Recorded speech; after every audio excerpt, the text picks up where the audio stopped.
继续要来讲，有真侪人一坐落来就会溃骹，讲安尼会当互骹来放松。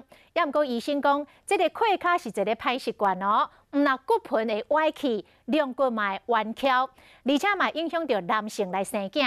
因为这个双骹溃做伙，体温会升悬，这个生囝的器官温度一个升悬，精子的活动力就会下降40%，所以这个溃骹的歹习惯，上好也是甲改掉。 伊也拖出来坐落去，就随翘骹，拢习惯安尼坐。但是你敢知种姿势会影响到生育能力？就比较翘啊，会脊椎侧弯，然后那个骨盆也会不正。刻意保持在那个两脚平行，就有人说翘脚会长不高。医师讲，这个姿势时间长，两骹协调咧，体温会升悬。 那依照之前的研究显示说，如果睾丸温度升高1度，会减少造精能力的40%。那这个其实在其他方面，比如说就是除湿啊，在高温的环境。